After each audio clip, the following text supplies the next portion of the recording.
ये नई चीज़ों का ज़माना है। नए जूते, नई ठोकरें, नए कानून, नई जराइम, नई घड़ियाँ, नई बेवख्तियाँ, नए आका, नए गुलाम। और लुफ्त ये है कि इन नए गुलामों की खाल भी नई है, जो उधड़ उधड़ कर जिद्दत पसंद हो गई है। अब इनके लिए नए कोड़े और नए चाबुक तैयार हो रहे हैं। अदब भी नया है, जिसके बेशुमार नाम है। कोई इसे तरक्की पसंद कहता है, कोई तनज़्ज़ुल पसंद, कोई फहश कहता है या कोई मजदूर परस्त। इस नए अदब को परखने के लिए कसौटियां भी नहीं मौजूद हैं। ये कसौटियां हैं पर्चे, साल नामे, माह नामे, हफ्तावार और रोजाना। इन पर्चों के मालिक और एडिटर भी नए हैं। कोई कांग्रेसी है, कोई कम्युनिस्ट, कोई पाकिस्तानी है, कोई अखंड हिंदुस्तानी। मगर अदब कोई सोना नहीं जिसके घटते बढ़ते भाव बताए जाए।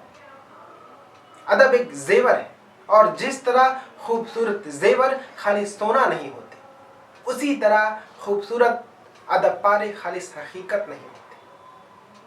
इनको सोने की तरह पत्थरों पर घिस घिस कर परखना बहुत बड़ी बेज़ौकी है। अदब या तो अदब है, वरना एक बहुत बड़ी बेअदबी है। जेवर या तो जेवर है, वरना एक बहुत ही बदनुमा शय है। अदब और गैर अदब, जेवर और गैर जेवर में दरमियानी इलाका नहीं। ये जमाना नए दर्दों और नई तीसों का जमाना है। एक नया दौर एक पुराने दौर का पेट चीरकर पैदा किया जा रहा है। पुराना दौर मौत के सदमे से रो रहा है, नया दौर जिंदगी की खुशी से चिल्ला रहा है। दोनों के गले रुधे पड़े, दोनों की आंखें नमनाक हैं, और इस नमी में अपने कलम डुबोकर लिखने वाले लिख रहे हैं नया अदब। जबान वही है, सिर्फ लहजा बदल गया। दरअसल इसी बदले हुए लहजे का नाम नया अदब, तरक्की पसंद अदब, तनज़्ज़ुल पसंद अदब या फहश अदब है। जब किसी इंसान का लहजा बदल जाता है,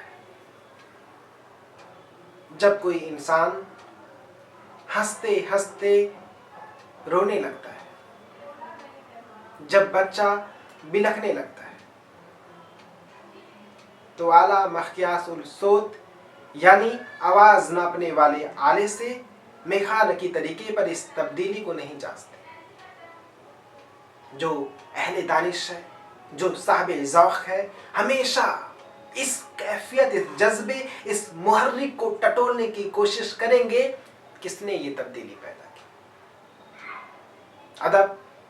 अदब एक फर्द की अपनी जिंदगी की तस्वीर नहीं।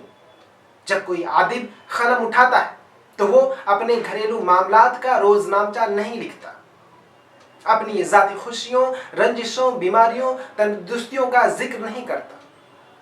उसकी कलमी तस्वीरों में बहुत मुमकिन है आंसू उसकी दुखी बहन के हों, मुस्कुराहटें आपकी हों, और कहे किसी खस्ता हाल मजदूर की। इसलिए अपने आंसुओं, अपनी मुस्कुराहटों, अपने कहकहों की तराजू में इन तस्वीरों को तौलना बहुत बड़ी गलती है। हर अदब पारा एक खास फजा, एक खास असर, एक खास मकसद के लिए पैदा होता है। अगर उसमें वो खास असर, वो खास फजा, वो खास मकसद महसूस ना किया जाए तो वो सिर्फ एक बेजान लाश रह जाएगी। अदब लाश नहीं जिसे डॉक्टर और उसके चंद शागिर्द पत्थर की मेज पर लिटाकर पोस्टमार्टम करना शुरू करते हैं। अदब बीमारी नहीं, बल्कि बीमारी का एक रद्द अमल है। अदब दवा भी नहीं, जिसके इस्तेमाल के लिए औकात और मिकदार की पाबंदियां आयद की जाती हैं। अदब दर्जाए हरारत है, अपने मुल्क का, अपनी कौम का। अदब अपने मुल्क, अपनी कौम, उसकी सेहत और अलालत की खबर देता रहता है। पुरानी अलमारी के किसी खाने से हाथ बढ़ाकर कोई गर्द आलूद किताब उठाइए, बीते हुए जमाने की नब्ज आपकी उंगलियों के नीचे धड़कने लगेगी।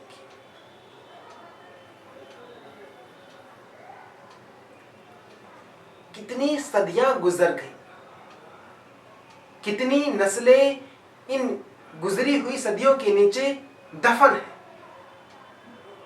ऐसा लगता है कि लाशों का एक अंबार है जिसकी चोटी पर हम खड़े, और नीचे एक अथाह समंदर है।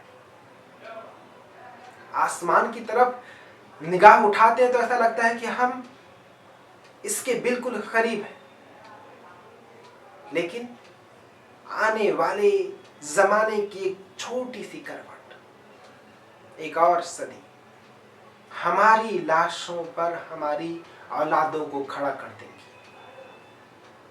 और हमारी औलाद समझेगी हम ऊंचे, हम ऊंचे, हम ऊंचे। लेकिन सदी की सबसे पहली लाश कहां है, किधर है? किसी को कुछ मालूम नहीं, किसी को कुछ पता नहीं। लेकिन खिस्सा आदम वही, एक औरत और एक मर्द, दो औरत और एक मर्द, दो मर्द और एक औरत। ये गर्दानी अज़ल से जारी है और अब तक जारी रहेगी। इंसान को भूख पहले भी लगती थी, अब भी लगती है। शर और शराब का शौकीन जैसे वो पहले था, अब भी है। ताकत का ख्वाह जैसे पहले था, वैसे ही अब है। तब्दीली क्या हुई? कुछ नहीं। रोटी, औरत और तख्त।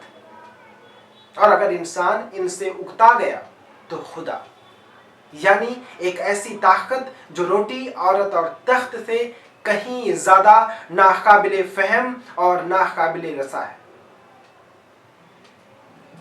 इंसान जब औरत से मोहब्बत करता है तो हीर रांझा की दास्तां बन जाती है।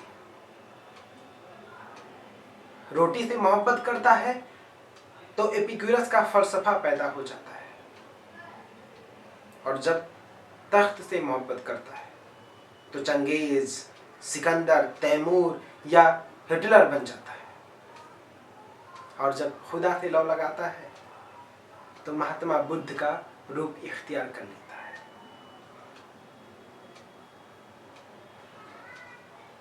दुनिया बहुत वसी है। कोई चींटी मारना बहुत बड़ा पाप समझता है, कोई लाखों इंसान हलाक कर देता है और अपने इस फहल को बहादुरी और सुजायत से ताबीर करता है। कोई मजहब को लानत समझता है, कोई इसी को सबसे बड़ी नेमत।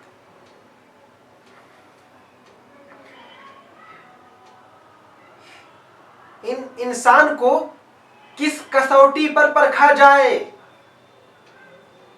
यूं तो हर मजहब के पास एक बटिया मौजूद है जिस पर इंसान कस कर परखे जाते हैं, मगर वो बटिया कहां है? सब कौमों, सब मजहबों, सब इंसानों की वाहिद कसौटी जिस पर आप मुझे और मैं आपको परख सकता हूं, वो धर्म कांटा कहां है जिसके पलड़ों में हिंदू, मुस्लिम, काले, गोरे, ईसाई, यहूदी सब तौले जा सकते हैं?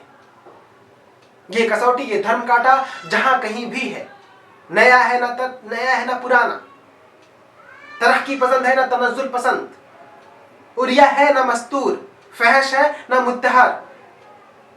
इंसान और इंसान के सारे फहल इसी तराजू में तौले जा सकते हैं। मेरे नजदीक किसी और तराजू का तस्वुर करना बहुत बड़ी हिमाकत है। हर इंसान एक दूसरे इंसान के पत्थर मारना चाहता है, ہر انسان ایک دوسرے انسان کے افعال پر رکھنے کی کوشش کرتا ہے، یہ اس کی فطرت ہے جس سے کوئی بھی حادثہ تبدیل نہیں کر سکتا۔ میں کہتا ہوں اگر آپ میرے پتھر مارنا ہی چاہتے ہیں تو خدا را ذرا سلیقے سے ماریے۔ میں اس آدمی سے ہرگز اپنا سر پھڑوانے کے لیے تیار نہیں ہوں جسے سر پھوڑنے کا سلیقہ ہی نہیں آتا۔ اگر آپ کو سلیقہ نہیں آتا تو سیکھیے۔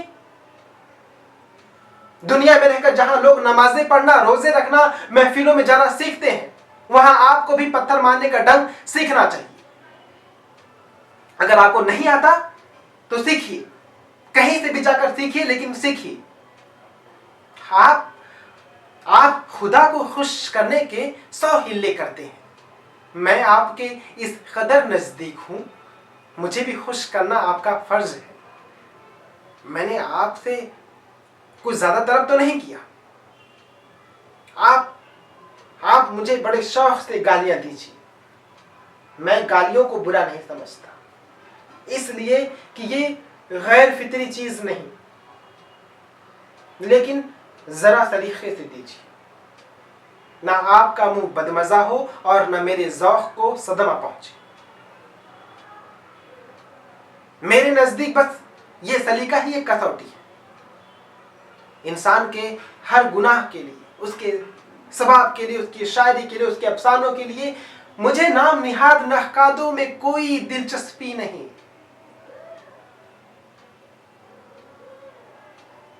نختہ چینیاں صرف پتیاں نوچ کر بکھیر سکتی ہیں، انہیں لمع کر کے سلیم پھول نہیں بنا سکتی۔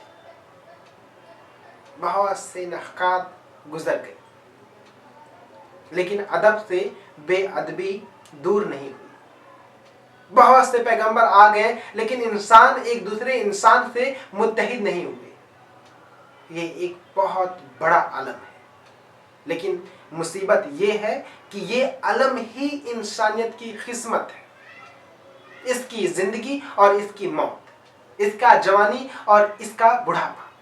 یہ علم ہی سعادت حسن منٹو ہے، یہ علم ہی آپ ہے، اور یہ علم ہی ساری دنیا ہے، جس میں کسوٹیاں کم اور کسے جانے والے زیادہ، جس میں پتھر کم اور سر پھوڑنے والے زیادہ۔